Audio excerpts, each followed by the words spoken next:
on est maintenant dans la rubrique des Market Movers. Notre invité aujourd'hui, Daniel Cohen-Delara, président de l'AFAT. Daniel Cohen-Delara, bonjour. Bonjour Fabienne. Merci d'être avec nous. Alors, on va s'intéresser au S&P 500. J'espère qu'il y a des configurations intéressantes en ce moment.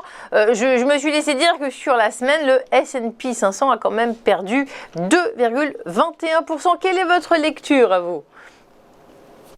Alors, bon, je passe après Bernard Pradeclos qui vous a donné une vision qui est que je ne pourrais pas démentir concernant le S&P. Donc, on a une tendance depuis depuis 1 an et demi. Là, mes graphiques sont depuis le mois de mai, une tendance haussière avec des plus bas, des plus hauts, de plus en plus haut. Et on est rentré depuis un bon mois dans une phase qui diffère des précédentes petites consolidations et se rapproche de celle justement du mois de mai.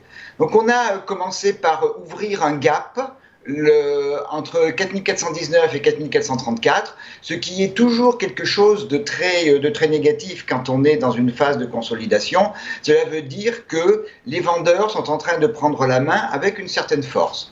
On a trouvé un double soutien, puisqu'on a une structure de deux creux à 4305, sur lequel on a réagi vendredi avec une belle bougie verte. Alors, belle bougie verte, mais on n'est absolument pas sorti d'affaires pour le moment. Qu'est-ce qui peut se produire cette semaine, dans les jours qui viennent ?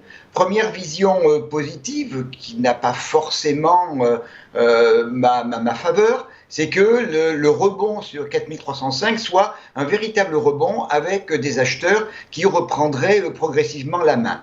Pour cela, il faudrait tout d'abord franchir ce niveau que j'ai tracé en vert à 4385, qui a été un niveau de résistance au mois de juillet et qui a été support fin juillet, début août, mais niveau, comme vous voyez, 4385, que depuis 3 séances, on n'arrive plus à refranchir, même pas en mèche.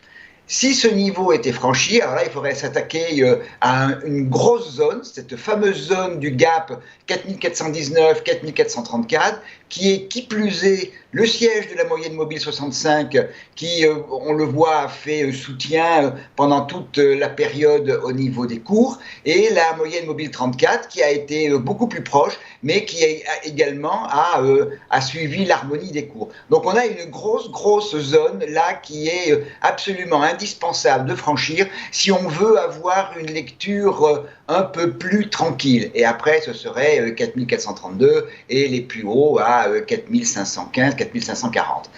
Par contre, il y a des niveaux qui, s'ils sont cassés, seraient assez graves. Déjà, 4305, on a testé 2 fois cette zone, la 3e fois pourrait peut-être être fatale. Et on a juste en dessous une zone L qui est vraiment forte, c'est 4246, 4258.